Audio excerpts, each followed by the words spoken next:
lalu dibawa ke pusar, la, ditarik ke ubun-ubun, ilaha, dibawa ke kanan, illallah, hunjam ke kolbu, illallah,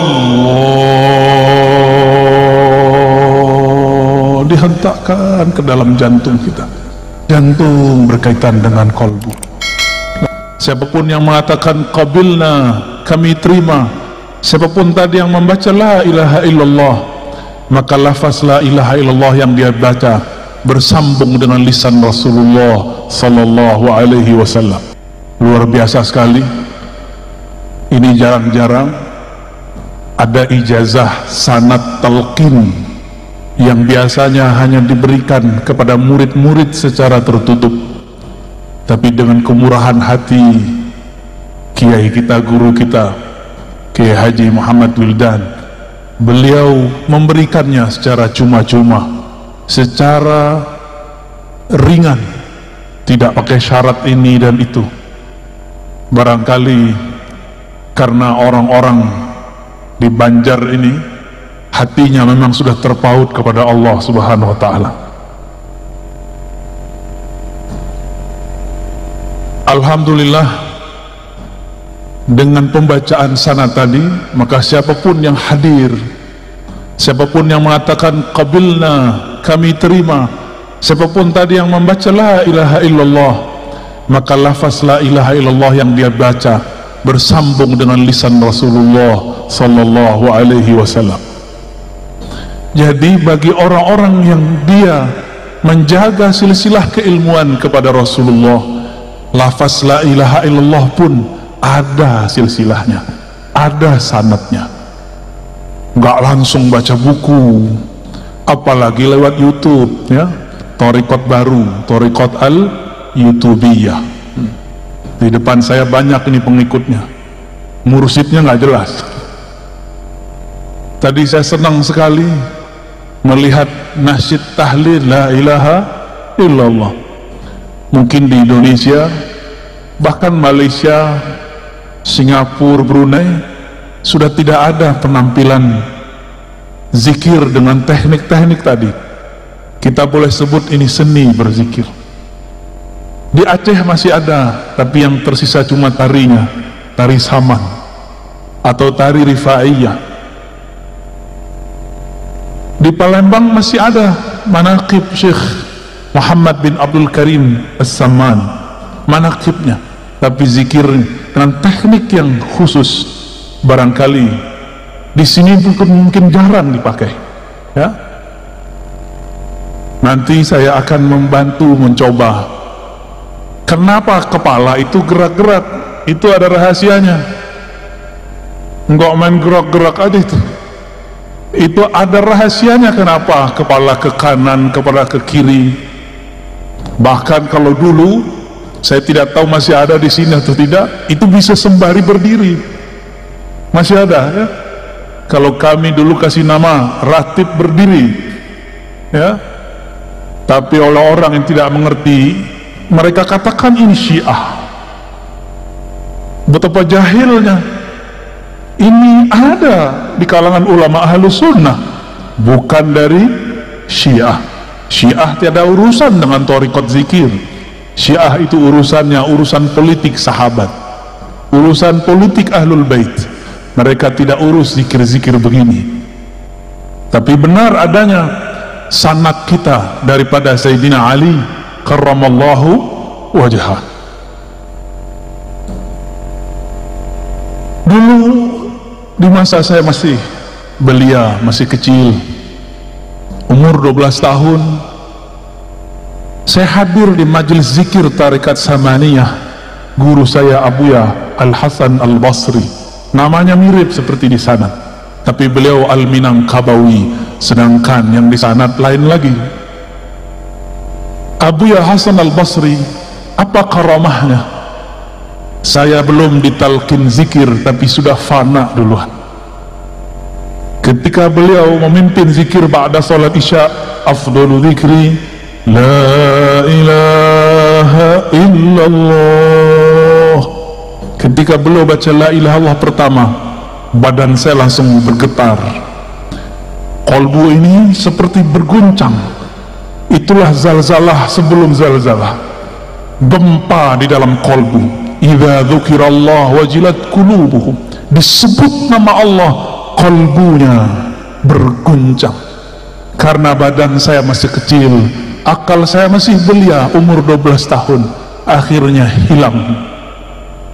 Tapi terasanya indahnya bukan main. Kapan saya sadar? Ketika semua orang sudah selesai sholat, sudah duduk ke tempatnya masing-masing, saya masih duduk, kepala masih ke bawah, masih mengarah kepada jantung. Rasa itu tidak pernah saya lupakan sampai hari ini. Nikmatnya ketika kalimatullah masuk ke dalam kolbu. Inilah yang diajarkan oleh dulu Datuk Kalampayan, ya, benar bacanya gitu, Syekh Maulana Muhammad Arsyad Al-Banjari. Boleh juga kita sebut beliau Al-Madani karena lama di Madinah. Beliau bertalaqi dulu kepada khalifahnya Syekh Muhammad Abdul Karim Samman yang ada di Madinah, namanya Syekh Abdul Somad Al-Falimbani. Talqin apa yang beliau ajarkan? Talqin la ilaha illallah. Maka tidak salah muqaddimah tadi, sangat luar biasa. Yang dipakai oleh kibarul aulia, pembesar-pembesar aulia, itu la ilaha illallah. Yang menjadi makanan para salik, itu la ilaha illallah. Yang menjadi pembuka tabir-tabir hijab dalam diri, itu la ilaha illallah. Tapi kenapa kalau kita baca la ilaha illallah tidak ada efek? Mungkin kita hanya melakukan zahirnya, batinnya belum mengikuti. Maka sebagai pelengkap nanti ada talqin zikir tariqat. Kalau tadi talqin zikir riwayat, insyaallah nanti saya kasih sebelum kita bubar, sebelum pulang, karena menghormati Tuan Guru Wildan. Beliau sudah bermurah hati memberikan sanad riwayat talqin, dengan keberkahan juga guru-guru kita, Datuk Kalampayan, begitu juga Abah Guru Sekumpul yang saya sangat cintai beliau. Maka kami pun akan talqinkan insyaallah metode zikir baca la ilaha illallah yang musalsal inda ahli turuq sufiyah, yang dulu dipraktekkan oleh para ahli-ahli thariqah, sehingga tahu kita kenapa kepala bergerak ke kiri, ke kanan, ke bawah. Itu ada rahasianya. Insyaallah tolong diingatkan nanti, ya. Sebelum sampai ke sana, maka kita ambil dalam surat Muhammad ayat 19, Allah berfirman, fa'lam annahu la ilaha illallah. Kita potong saja sampai di situ, ya. Fa'lam, maka ketahuilah. Oleh beberapa ulama dikatakan, maka ilmuilah bahwasannya lisya'annya la ilaha illallah, tiada ilah. Apa makna ilah? Ilah itu berarti sesuatu yang dituju, yang dimaksud. Dalam bahasa Melayu lama, maksud itu artinya tujuan. Maka mereka mengatakan tidak ada yang dituju kecuali Allah. Belakangan kata tuju berubah makna, ada yang mengartikan suka dan cinta, karena memang kata ilah berarti cinta. Yang benar-benar dicintai hanyalah Allah Subhanahu wa ta'ala. Itu secara teorinya. Tapi tenang, nanti kalau talqinnya lebih mudah, teorinya hilang, ya. Nanti juga sama metodenya, cuma kalau tadi pejam mata, sekarang ditambah pejam mata, tangannya dinaikkan ke atas, mengamalkan hadis Imam Al-Hakim, irfa'u aidiyakum, angkat tangan kalian. Nanti tangan ini kita bantu menghantarkan kalimah ke dalam jantung kita, insyaallah. Imam Al-Bukhari menerjemahkan ayat ini, apa kata beliau? Al-ilmu qabla al-qawli wal-amal. Berilmu dulu, baru berkata, baru beramal. Kenapa la ilaha illallah kita baca katanya memberatkan, lebih berat daripada langit dan bumi, tapi kenapa tidak terasa berat di kolbu? Kata orang berdasarkan ayat tadi, jika disebut nama Allah wajilat qulubuhum, jika disebut nama Allah bergetarlah kolbu. Kenapa tidak bergetar? Karena belum fa'lam, belum kenal. Saya ini heran ngelihat paman Dirin kemana-mana pakai sendal sendal apa namanya itu? Sendal jepit. Masya Allah. Kalau ziarah orang nggak ngelihat saya, ngelihat beliau. Kalau orang tidak kenal beliau, dikira siapa nih? Wah, kayaknya tamu nih, tamu biasa. Tapi kalau kenal, hormat. Semua orang hormat. Apabila kita tidak kenal seseorang, cuma kenal namanya, maka tidaklah bergetar jika disebut namanya. Tapi kalau sudah kenal yang disebut namanya, namanya diulang-ulang dalam kolbu, itu akan mengguncangkan isi kolbu.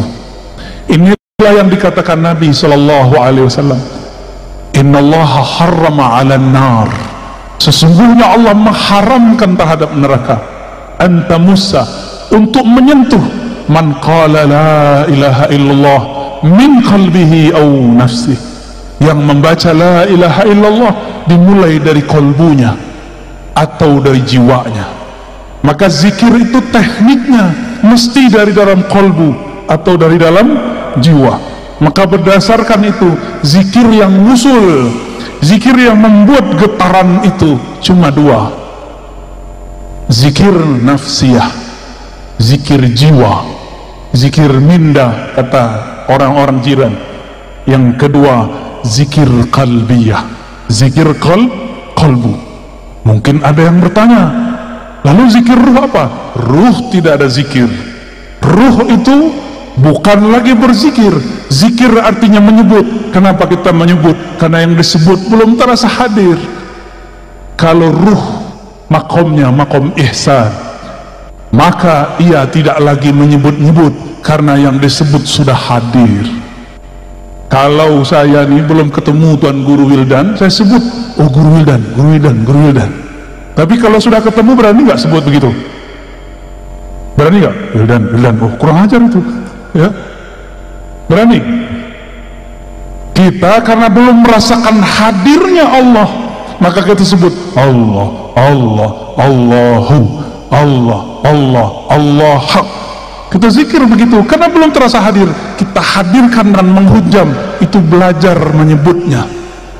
Kalau sudah hadir, yang tadi disebut oleh Tuan Guru kita, wahdatus syuhud atau fana'us syuhud, fana adalah memandang, maka zikirnya bukan lagi menyebut, zikirnya adalah memandang. Pilih mana? Jatuh cinta seseorang, sebut-sebut nama dia, atau ketemu dia kita pandang-pandang? Pilih mana? Sebut-sebut atau pandang? Kita suka seseorang, wajahnya indah, wajahnya cantik, wajahnya gagah. Kalau sudah ketemu disebut-sebut nggak? Atau terdiam dalam memandang? Yang mana? Maka zikir orang yang hadir bukan lagi menyebut, zikir orang yang sudah hadir adalah memandang. Lalu mendengar, dua aja, memandang, mendengar, memandang, mendengar. Tapi ternyata di atas itu ada makom lagi. Itulah makomnya Nabi. Apa makomnya Nabi? Fakana qaba qausaini aw adna. Jarak antara Nabi dan Allah ibarat dua busur atau lebih dekat dari itu. Kalau sudah dekat bisa ngobrol enggak? Maka inilah makom hiwar ma'allah, berkalam-kalam dengan Allah. Sayyidina Musa itulah makomnya. Nabi Muhammad au adna, lebih dekat daripada itu. Itulah makom Sayyidina Muhammad sallallahu alaihi wasallam. Satu kali Nabi Musa alaihi salam dalam hadis yang sahih berkalam-kalam kepada Allah. Apa kata Sayyidina Musa? Ya Rabb, khussani bidzikrin, tolong istimewakan aku, khususkan aku dengan satu zikir. Barangkali riwayat ini sudah sering kita dengar. Lalu Allah mengatakan, ya Musa, qul la ilaha illallah. Wahai Musa, cukuplah engkau membaca la ilaha illallah. Apa kata Sayyidina Musa? Ya Rabb, ini zikir dibaca oleh orang awam ataupun khawas, tolong khususkan aku dengan satu zikir saja. Apa kata Allah? Ya Musa, seandainya kalimah la ilaha illallah itu ditimbang dengan langit dan bumi, maka satu kalimah itu yang ikhlas lebih berat daripada langit dan bumi. Maka nanti di akhirat akan ada sekelompok orang tidak punya amal apapun, maka dia mau digiring oleh malaikat azab. Tiba-tiba Allah berkalam.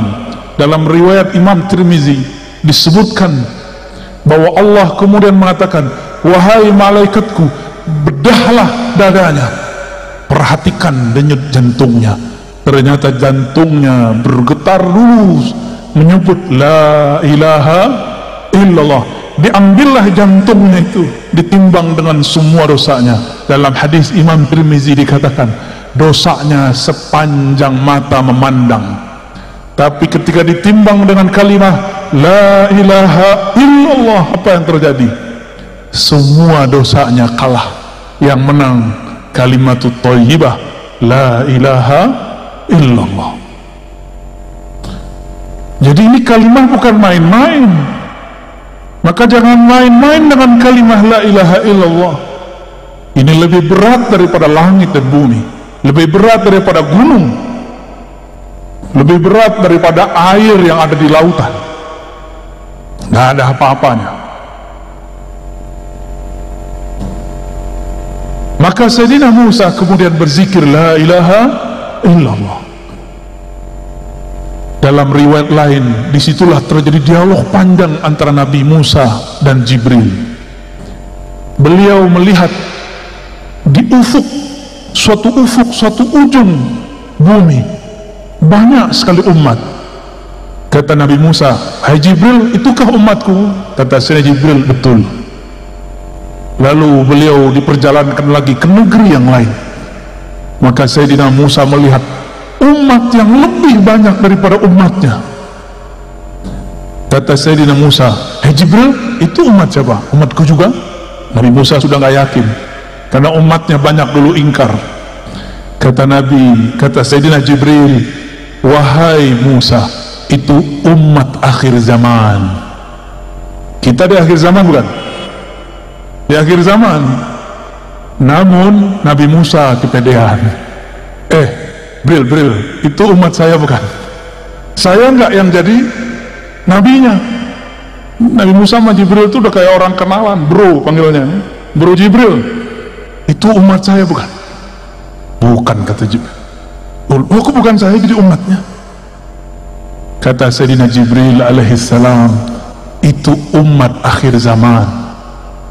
Kalau gitu saya ada jadi umat akhir zaman. Maka memintalah Sayyidina Musa, ya Allah, jadikan aku nabi umat akhir zaman. Apa kata Allah?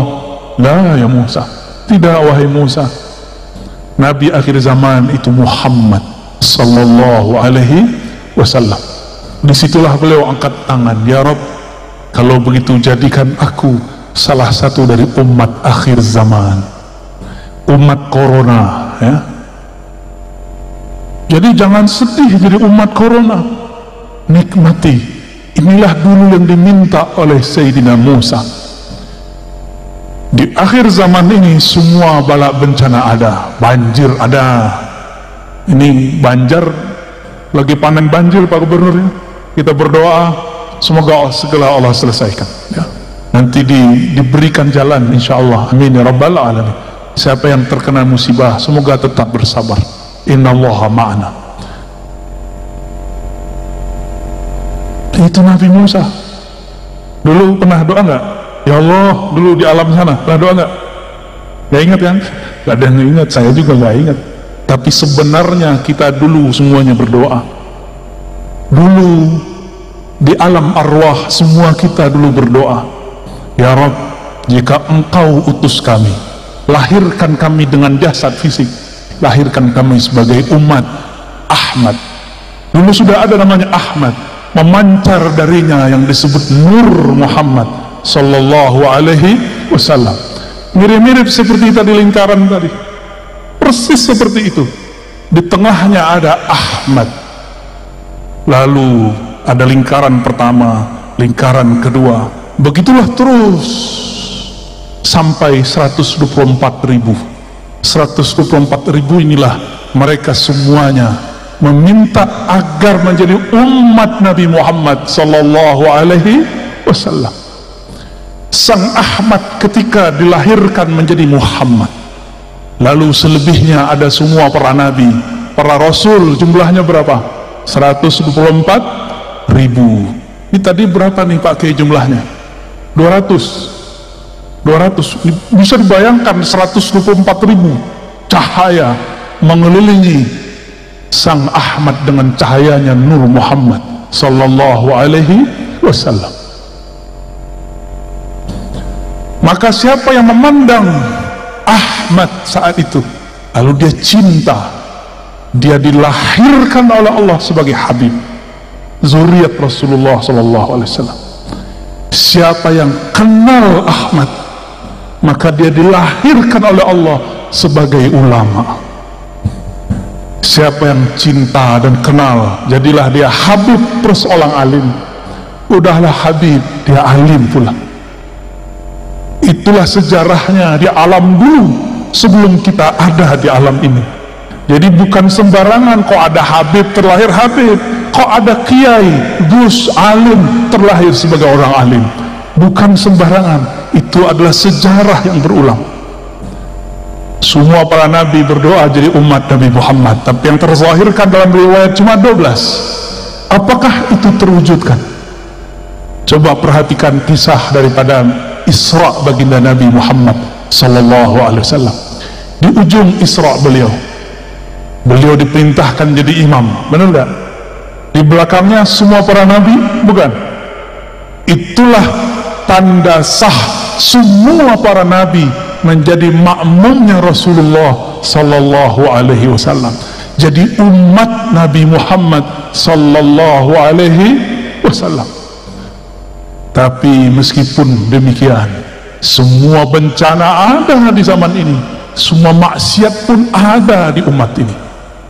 Tapi nggak usah khawatir, semua ma'rifatullah diturunkan pada umat ini, khususnya akhir zaman. Dan sudah dimulai di negeri ini dulu oleh Syekh Abdul Samad Falimbani, Syekh Muhammad Arsyad, bahkan dengan lugas, dengan jelas sekali Abah Guru Sekumpul juga mensyarah tentang ilmu ini. Dan kita nggak boleh berhenti, kita teruskan kajian-kajian ma'rifatullah mengenai Nur Muhammad sallallahu alaihi wasallam.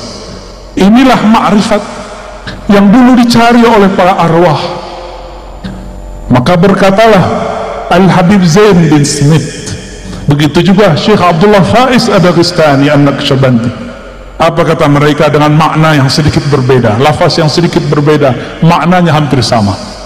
Siapa yang wafat, meninggal, mati, belum cukup suluknya, riyadahnya, belum cukup ma'rifatnya, maka dia, jika dia seorang mukmin, dia mesti menyempurnakan jika masuk alam kubur. Jadi jangan dikira masuk kubur langsung ketemu Allah. Belum tentu.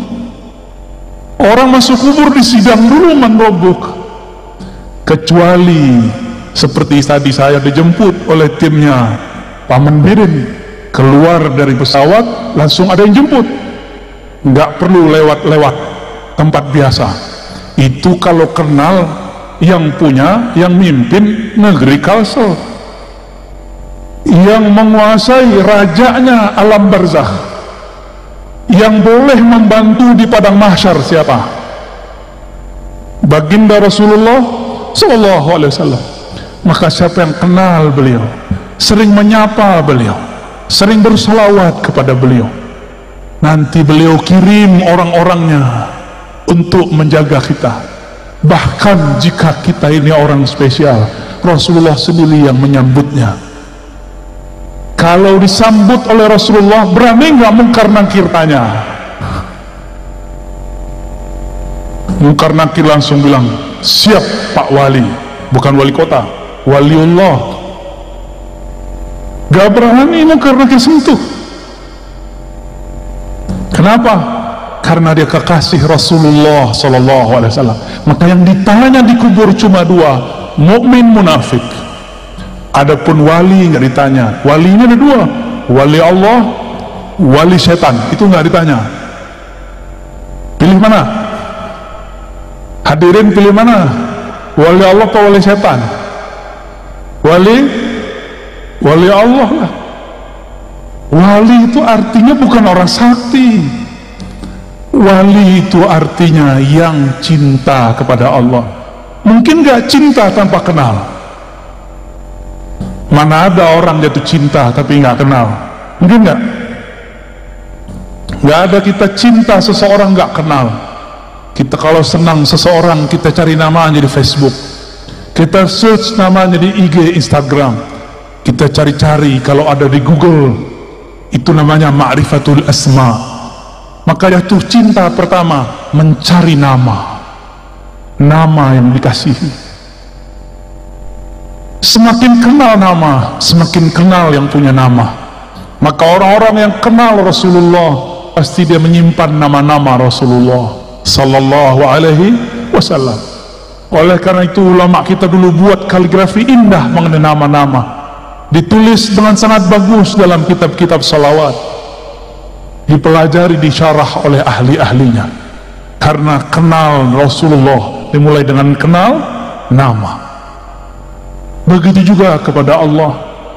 Siapa yang kenal kepada Allah, maka kenalnya, mengertinya dengan nama-nama lebih banyak daripada yang tidak mengerti. Minimal kalau mau menjadi wali Allah level pertama, kuasai dulu ilmu ma'rifatul asma'il husna, ilmu mengenal asma'ul husna.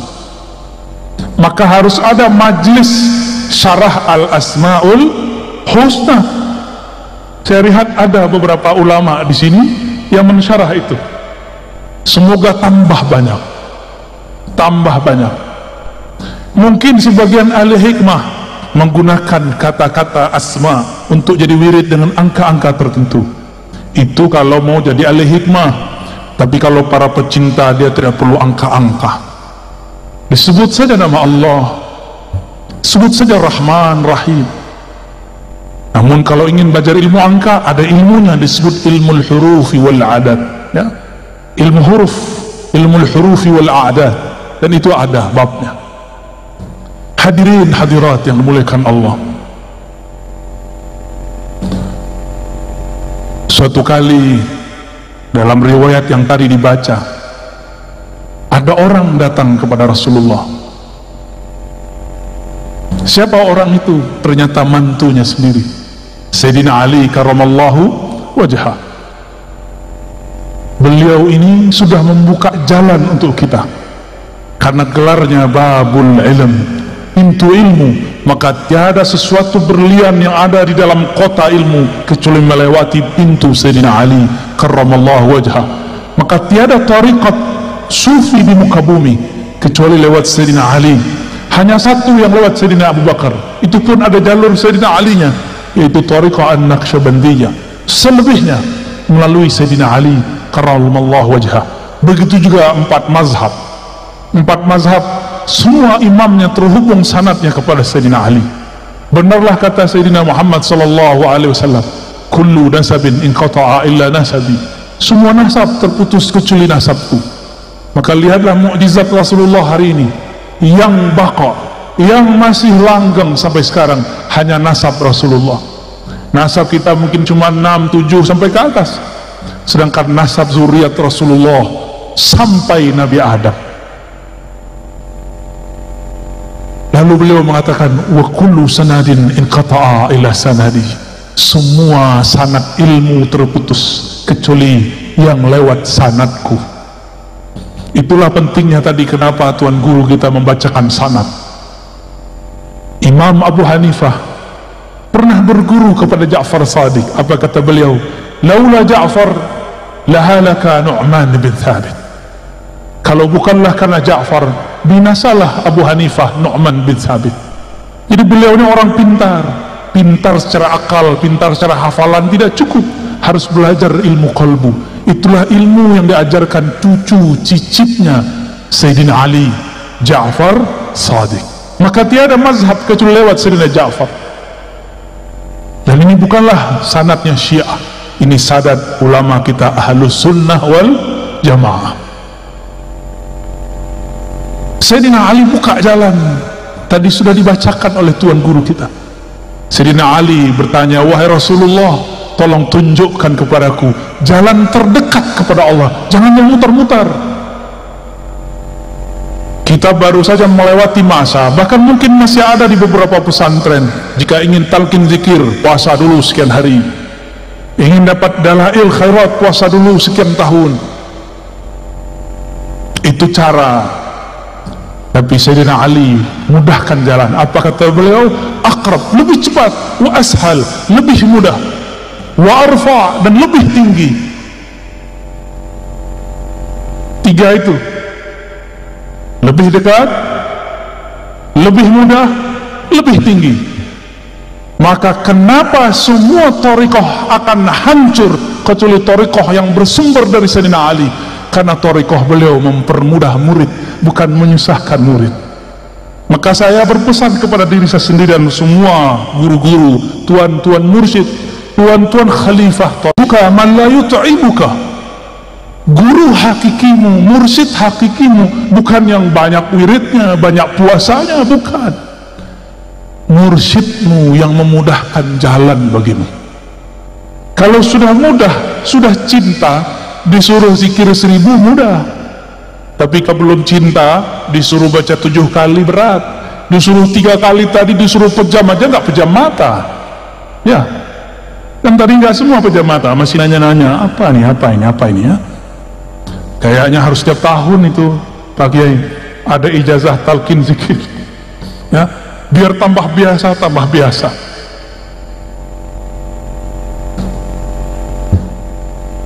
Saya dapat sanad ijazah thariqah samaniyah daripada Abuya Masri, namanya pakai ri belakangnya, Abuya Masri, Abuya Hasan Basri, Abuya Darlis bin Hasan Basri. 3 orang itu mentalkinkan zikir la ilaha illallah yang tadi Adinda santri baca, termasuk zikir hu Allah, Allahu, itu ada titiknya. Tadi Bapak Ibu Saudara lihatnya, itu duduk bisa lama begitu. Latihan berapa bulan? Kesemutan nggak tadi? Iya, benar ya, kesemutan. Kalau sudah asik zikrullah, kesemutannya nanti hilang. Yang ada keasikan. Maka barakallahu lakum, ya. Sudah sebut-sebut nama Allah, pasti disebut di sana. Di sana mirip bajunya seperti kalian, cuma mereka berserban semua. Ada yang membaca Allah, begitu di sana. Saya tidak boleh sebut di langit berapa ya, nanti jadi fitnah, nanti jadi dongeng kata orang sebelah, kata orang Khawarij.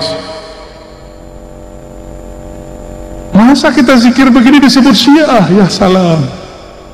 Gak bisa dia membedakan antara Ahlus Sunnah dengan Syiah.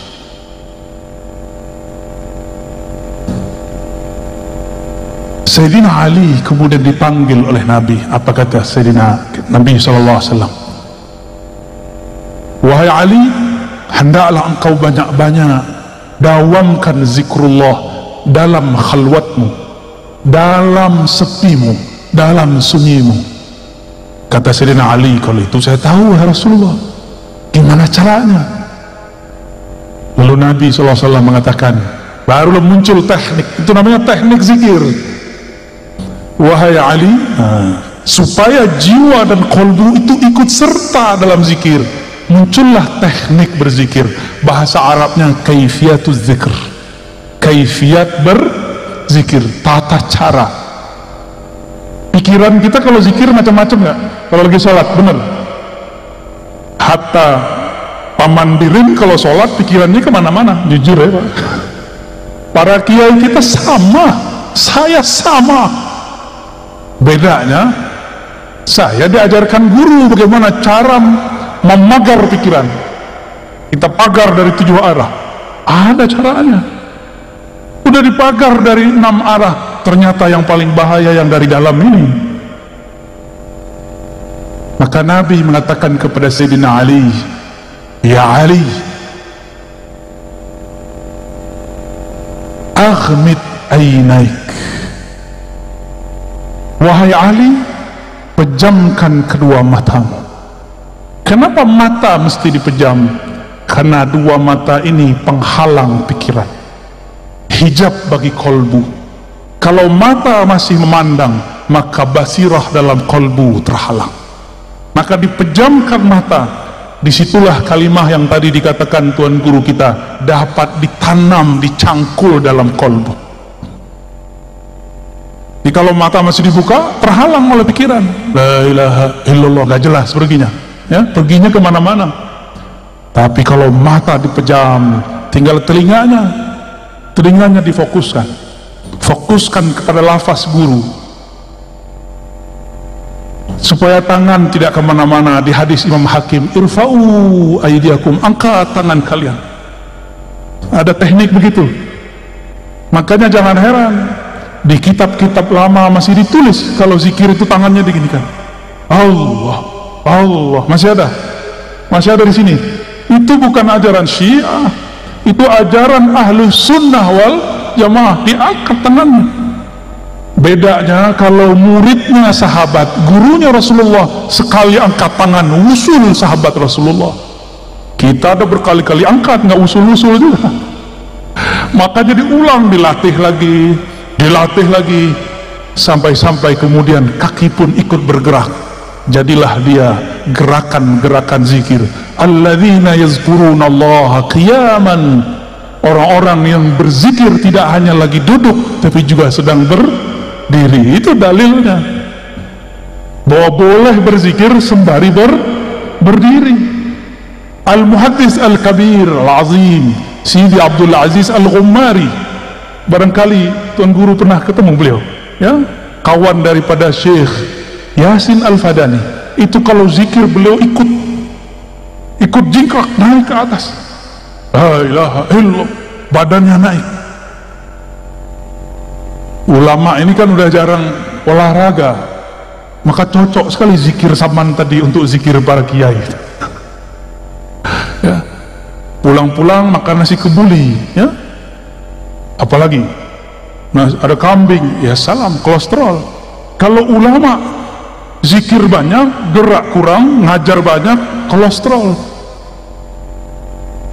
Maka zikir tadi itu menjadi riyadhah, tidak hanya bagi kolbu tapi juga bagi badan. Zikir itu panas. Kenapa ada orang latihan supaya badannya keren, apa namanya, six pack, petak-petaknya ada 6, ya, apa yang dilakukan? Latihan berulang-ulang mengangkat berat. Benar. Sama jika kolbu mau dibuat six pack, jika kolbu mau dibuat kuat, maka lafaz kalimah la ilaha illallah yang beratnya lebih berat dari langit dan bumi harus berulang-ulang dihunjamkan, dipukulkan, dihentakkan ke dalam kolbu. Barulah kolbu itu nanti menjadi langsing, maka dia bergerak sangat lincah, cepat tanggapnya. Betapa naifnya manusia untuk mencari uang. Dia berangkat pagi pulang malam, berangkat pagi pulang senja, berangkat pagi pulang petang. Tapi untuk mencari kenikmatan yang ada di dalam kolbu, mereka tidak mau berangkat seperti itu. Tapi saya lihat yang hadir malam ini dari berbagai negeri, semoga termasuk orang yang ingin kolbunya six pack, ya. Amin. Nanti kita kasih oleh-oleh, tolong diamalkan nanti kalau pulang. Ba'da sholat, baca dengan teknik yang kita kasih nanti. Biasanya saya baru kasih kalau orang yang sudah zikir ya hayyu qayyum 40 hari. Tapi khusus untuk orang Banjar atau orang yang hadir malam ini, kita berikan dengan mudah, karena Sayyidina Ali telah mempermudah. Guru kita Tuan Guru Wildan juga sudah mempermudah ijazahnya. Insya Allah. Mau langsung atau nanti?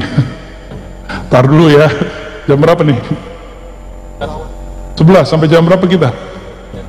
Wah, gimana, udah kesemutan belum? Kasih saya tisu dong satu.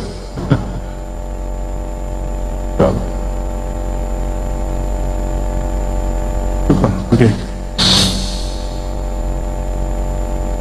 Jadi rumus kalau orang mau ahli dalam kolbu sama seperti rumus jika ingin kuat secara badan.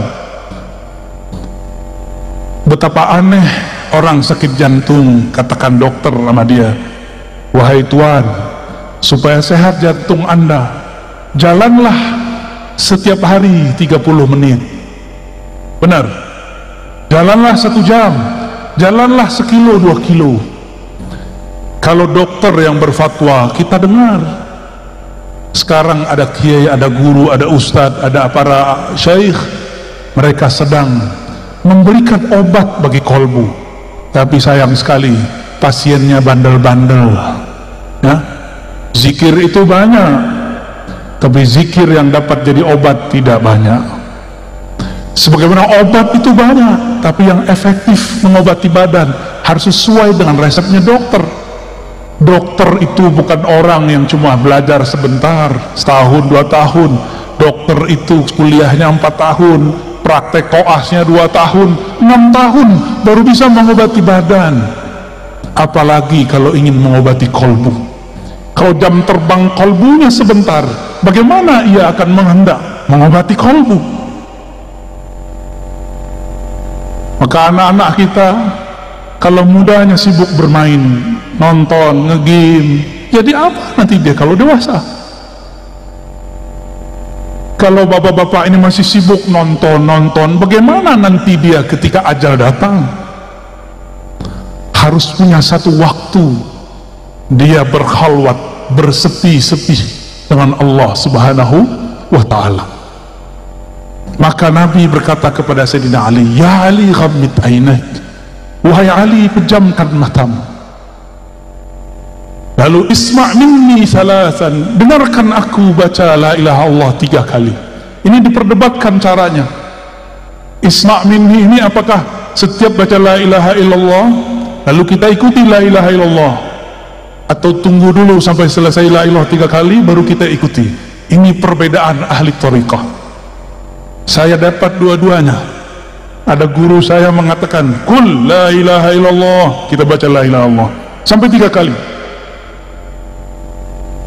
Ada juga guru seperti Tuan Guru Wildan tadi, beliau baca dulu 3 kali baru kemudian kita ikut 3 kali. Cuma ada yang belum disebut di riwayat itu, adanya di riwayat Imam Bukhari. Apa kata Nabi tadi? Allah mengharamkan neraka terhadap orang yang membaca la ilaha illallah dari kolbunya atau dari jiwanya. Nah, bagaimana cara membaca la ilaha illallah dari kolbu?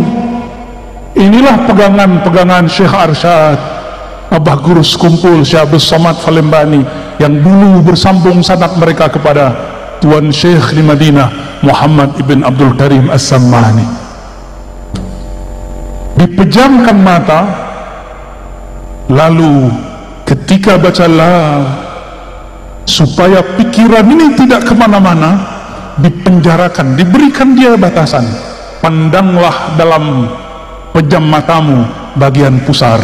Ada pusar nggak? Pada punya pusar nggak? Tahu pusar? Bahasa sini pusar. Pusat. Bapak ibu punya pusat nggak? Kalau nggak punya pusat itu apa namanya? Di kampung saya namanya bunian. Sama. Apa? Pujal. Udah horor sekali. Mungkin ada yang hadir, dia nyamar sekarang ya. Coba cek dulu, itu apa tuh?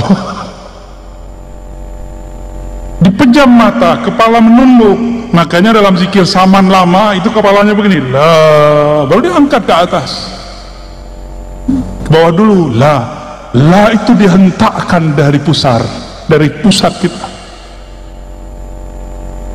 lalu ditarik ilaha ke ujung ubun-ubun. Kenapa ke ubun-ubun? Ini bagian kepala, bagian angan-angan, supaya dihilangkan semua angan-angan. Maka ulama kita dapat ilham turunan dari hadis Sayyidina Ali, la ilaha, buanglah semua yang kamu pikirkan, buanglah semua yang kamu tuju, lalu ditarik ke bagian kanan. Maka tadi zikirnya ke mana? Ke kanan atau kiri? Kanan, betul. Itu la ilaha begini, ditarik ke bagian kanan. Makanya ada geraknya tadi. Itu yang asli loh ya. Itu ada dalam kitabnya Syekh Abdul Karim Muhammad Awil Saman. Ada juga dalam kitab Abdul Samad Al-Falembani. Ya. Dan murid-murid beliau. Dibawa ke kanan, baru dihunjam, dihentakkan ke dalam kolbu. Kolbu kita berhubungan dengan jantung. Jantung itu ada 2 jari di bawah dada bagian kiri. Dibaca la ilaha illallah, seperti itu ya. Langsung praktek, ayo coba baca, ikuti saya semua, perbaiki duduknya, nyaman-nyamankan. Izin Tuan Guru semua, para masyayikh, baca syahadat, asyhadu an la ilaha illallah. Ikuti dalam hati, ya Allah, aku bersaksi, aku menerima tiada yang berhak disembah kecuali Engkau, wa asyhadu anna Muhammadar Rasulullah. Aku bersaksi, aku menerima, aku berikrar bahwa Nabi Muhammad adalah Rasul Engkau. Ikuti istighfarnya, astaghfirullah. Ikuti, astaghfirullah. Baca pelan-pelan, ya Allah, ampuni dosa mata kami, ampuni dosa mataku yang memandang yang haram. Astaghfirullah. Turun ke bagian sampingnya, telinga. Katakan, ya Allah, ampuni dosa telingaku, mendengarkan kalam-kalam yang tidak Engkau ridhoi, mendengarkan aib, bahkan aib guru kami, aib kawan kami, aib sesama kami. Ampunkan dosa telinga kami, ya Allah. Baca, astaghfirullah. Turun ke lidah, ya Allah, ampunkan dosa lisan kami, dosa kalam kami, pernah menyakiti orang tua kami, pernah menyakiti guru kami, tanpa disadari menyakiti orang-orang terdekat kami, pasangan kami, anak-anak kami, tetangga kami, kawan-kawan kami, yang kami sadari, yang tidak kami sadari. Ampunkan lisan kami, ya Allah. Kembali ke otak, astaghfirullah. Ya Allah, di dalam pikiran kami, di dalam otak kami terdapat banyak kosakata-kosakata yang tidak baik, kata-kata yang vulgar, yang jorok. Terdapat file ingatan-ingatan kepada hal-hal yang tidak pantas kami ingat. Kami pernah dulu menyimpan maksiat dalam pikiran kami, ya Allah. Maka malam ini, ya Allah, dengan istighfar ini, ya Allah, bersihkan isi pikiran dan otak kami, ya Allah. Kita turun ke tangan dan kaki, kita istighfarkan. Astaghfirullah. Ya Allah, tangan ini mungkin dulu pernah mengambil yang tidak jelas hukumnya, kaki ini dulu pernah melangkah kepada yang engkau tidak ridhoi. Tangan ini pernah makan tanpa menyebut nama engkau. Bahkan mungkin tangan ini pernah memegang sesuatu yang haram, ya Allah. Ampunkan satu tetes darah di tangan dan kaki kami, ya Allah. Turun kepada perut kita, istighfarkan isi perut kita. Astaghfirullah. Ya Allah, perut ini pernah makan sesuatu tanpa menyebut nama engkau. Perut ini pernah diisi dengan makanan yang tidak jelas hukumnya di sisi engkau. Bahkan mungkin, ya Allah, dulu pernah perut ini memakan yang haram, ya Allah. Atau dulu pernah orang tua kami salah makan, ya Allah.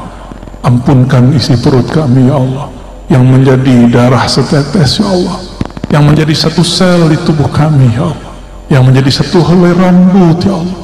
Ampunkan isi perut ini dari selain engkau, ya Allah. Turun kepada kemaluan, kehormatan kita. Istighfarkan diri ini yang hina, yang dulu pernah berbuat durjana. Astaghfirullah. Ya Allah, kami ini hina, ya Allah. Zahirnya terlihat soleh, ya Allah. Batin kami banyak maksiat, ya Allah. Zina hati, ya Allah. Zina badan, ya Allah. Ampunkan semua ini, ya Allah. Pindah ke dalam hati, istighfarkan hati kita.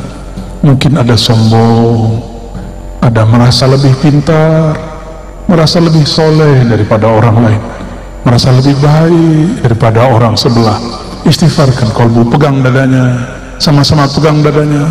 Katakan Astaghfirullah. Rasakan degup jantungnya.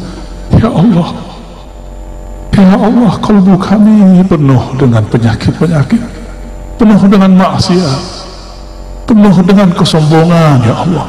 Baru sedikit amal, ya Allah, sudah merasa benar, ya Allah.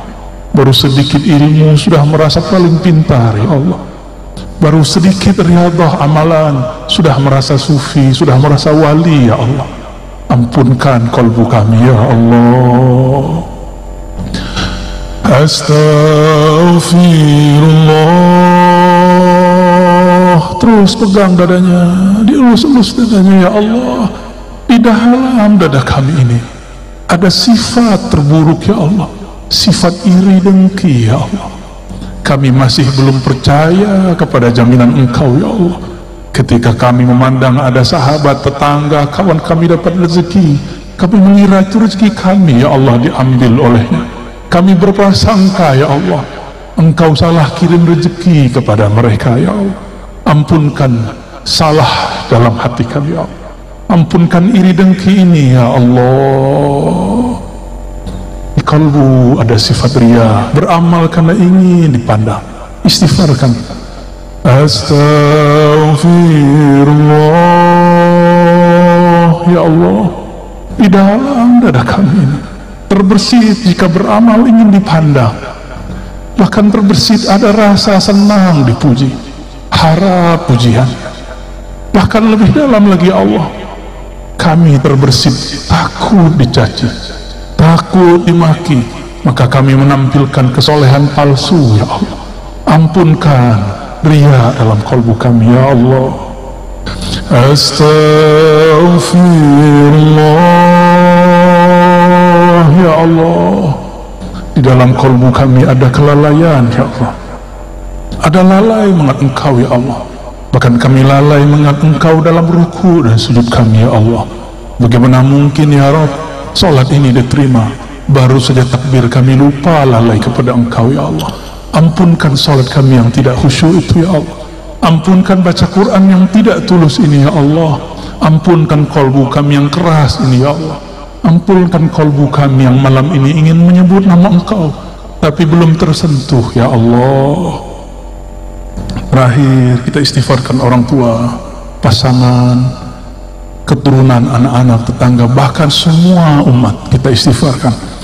Astaghfirullah. Ya Allah, Dosa kami kepada orang tua kami banyak ya Allah.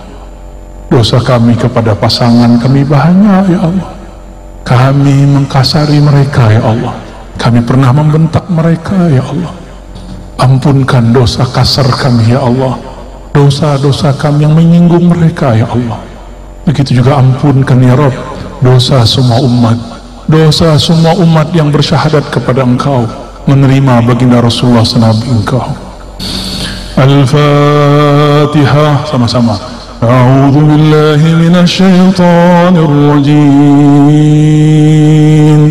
Bismillahirrahmanirrahim. Alhamdulillahi rabbil alamin. Ar-Rahmanir Rahim.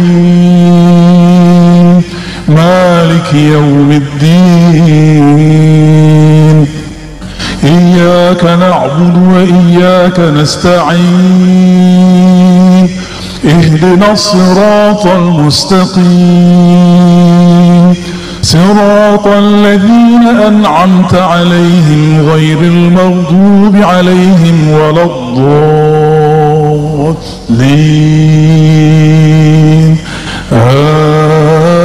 Amin. Al-Ikhlasus Syarif. Bismillahirrahmanirrahim. Baca surah Al-Ikhlas.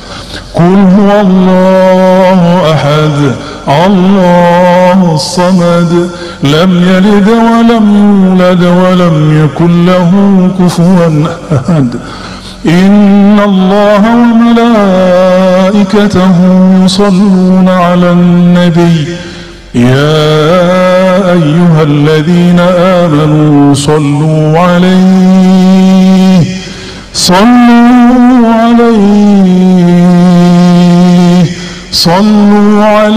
wa sallimu taslima. Mari merindui Rasulullah sebelum kita talqin. Baca, ikuti saya. Allahumma salli ala Sayyidina Muhammad. Allahumma salli ala Sayyidina Muhammad. Salli ala Sayyidina Muhammad. Ikuti, baca dengan lisan yang lirih, yang lembut. Ya Allah, sampaikan salam rindu kami, sampaikan salam dari ruh kami kepada ayahanda ruh kami, Nabi Muhammad sallallahu alaihi wasallam. Allahumma, sama-sama. Allahumma salli ala Sayyidina Muhammad. Ya Allah, sampaikan salam kami, rindu kami, cinta kami kepada baginda Nabi Muhammad sallallahu alaihi wasallam. Sampaikan maaf kami ya Allah, kalbu ini ingin merinduinya tapi tidak dapat merinduinya, ingin memandang wajahnya tapi mimpi pun kami belum dapat ya Allah, ingin memandang keindahan akhlaknya tapi akhlak kami belum seindah akhlaknya ya Allah. Allahumma salli ala Sayyidina Muhammad. Ya Allah, sampaikanlah ya Rabb rahmat Engkau, kasih sayang Engkau, limpahkan jualah kepada ayahanda ruh kami, baginda Nabi Muhammad, Abu Ruh, Nabiuna Ahmad, Rasuluna Muhammad sallallahu alaihi wasallam. Ikuti sama-sama. As-salatu wassalamu alaika ya sayyidi, ya habibi, ya Rasulullah. Salam engkau ya wahai Rasulullah, wahai Rasulullah, wahai ayahanda ruh kami, terimalah salam yang tidak sempurna ini dari kami. Jawablah salam kami, terima kami jadi umat engkau wahai Rasulullah. Katakan, terimalah kami sebagai umatmu wahai Rasulullah. As-salatu wassalam, as-salatu wassalam, as-salatu wassalamu alaika ya sayyidi ya habibi ya abal arwah ya Rasulullah. Terima salam kami wahai Rasul. Ikuti saya. Ilahi ya Allah, luruskan niat kami ya Allah. Anta maqsudi, hanya engkau tujuan kami ya Allah. Waridhaka matlubi, hanya ridha engkau ya Allah yang kami cari. Allahumma a'inna ala zikrik. Ikuti. Allahumma a'inna ala zikrik. Ya Allah, bantulah kalbu kami, bantulah lisan kami menyebut nama engkau yang berat, nama engkau Ismul Jalalah Allah, Tauhid la ilaha illallah. Bantu kami ya Allah mensyukuri nikmat-Mu, membaguskan ibadah kepadamu. Coba angkat tangannya, ya, satu aja bagian kanan tangannya, lalu dibawa ke pusar, la, ditarik ke ubun-ubun, ilaha, dibawa ke kanan, illallah, hunjam ke kalbu, illallah, dihentakkan ke dalam jantung kita. Jantung berkaitan dengan kalbu. Lagi diulang di atas, la ilaha illallah,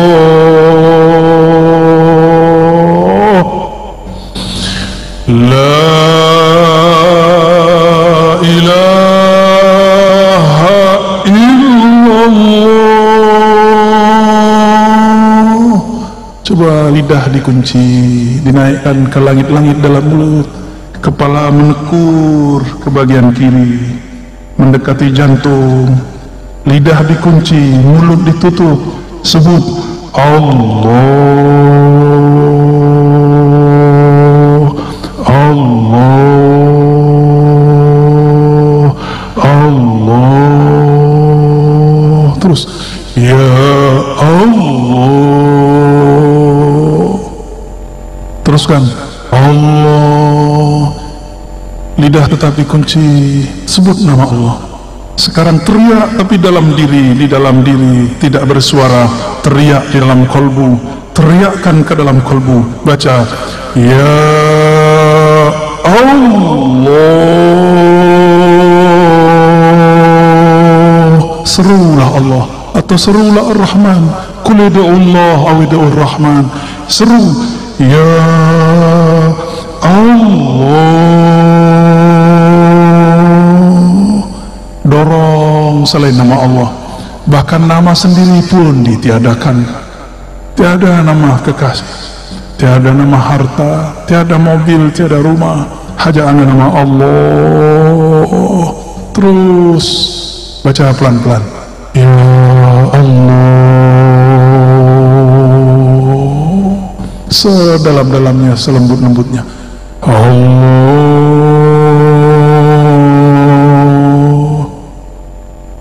Sama dengan cara yang tadi, hu tapi diambil dari pusar, hu diambil dari pusar, hu naik ke ubun-ubun, hu dibawa ke bahu kanan, hu dihunjam, dihentakkan kalbu, hu Allah,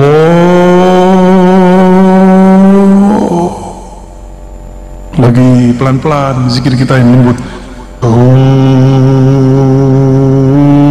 Dibawa ke ubun-ubun, bahu kanan dihunjam.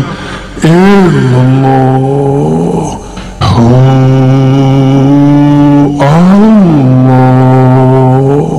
Kunci lagi lidahnya, tutup mulutnya sejenak, tetapkan nama Allah di kalbu. Allah. Terus 3 kali. Allah, ya Allah. Baca sama-sama. Muhammadur Rasulullah. Sama-sama. Muhammadur Rasulullah sallallahu alaihi wasallam. Kalimatul haqqi 'alaiha nahya wa 'alaiha namut wa biha nub'atsu wa biha nadkhulu ila jannatika ya rabbal alamin. Diusap ke mukanya. Al-Fatihah. A'udzubillahi minasyaitonir rajim. Shiratal ladzina an'amta 'alaihim ghairil maghdubi 'alaihim waladdallin. Amin. Saya juga ikut inggil tabarruk, mengambil berkah. Saya ijazahkan siapa yang hadir untuk mengamalkan, bukan untuk mengajarkan. Ya, untuk mengamalkan setiap ba'da salat minimal dibaca 7 kali la ilaha illallah dengan dihunjam, dihentakkan ke dalam jantung. Lalu Allahnya dibaca juga sebanyak minimal 7 kali. Afdalnya 40 kali. Semakin banyak menyebut nama Allah di kalbu, semakin banyak ketenangan di dalam kalbu. Kalau nanti sudah bisa lebih banyak, naikkan menjadi 100. Menyebut nama Allah di kalbu, bertahap, pelan-pelan. Semoga nanti Allah perbanyak.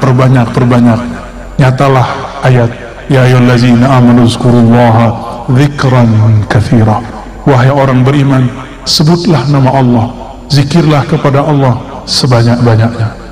Ya, kirim Fatihahnya untuk liridhaillah. Ya, siapa yang bisa catat dicatat. Pertama liridhaillahi tabaraka taala. Yang kedua di Sayyidina Nabi sallallahu alaihi wasallam. Ada penyempurna sekarang, tambahan penyempurna semua thariqah, mengirim Al-Fatihah untuk Imam akhir zaman, Imamul Mahdi. Maka dalam tafsir zikir saya ada tambahan wa ila al-mahdi khalifatillah. Baru ditambahkan wa ila Sayyidina Al-Khidir alaihi salam. Lalu ditambahkan wa ila Sayyidi Syekh Abdul Qadir Jilani Al-Qutub Ar-Rabbani. Lalu ditambahkan Sayyidi Abil Hasan Syazili. Lalu ditambahkan Muhammad Bahaiddin Shah Naqsyabandi. Lalu ditambahkan kepada imam-imam yang kita mau. Boleh Sayyidi Ahmad bin Idris Al-Idrisi, Sayyidi Ahmad Tijani, Sayyidi Muhammad bin Abdul Karim Samani, atau silsilah guru-guru kita yang ada di sini. Saya ijazahkan ajaztukum kama ajazani masyayikhi. Qulu qabilna. Alhamdulillah Rabbil Alamin. Semoga yang hadir dapat keberkahannya, kami yang menyampaikan dapat keridhaannya. Mohon maaf jika ada salah dan kurangnya. Kesempurnaan hanya milik Allah, keridhaan ada pada hati baginda Rasulullah. Allahumma salli wa sallim wa barik ala Sayyidina Muhammad. Subhanakallahumma wa bihamdika asyhadu an la ilaha illa anta astaghfiruka wa atubu ilaik. Assalamualaikum.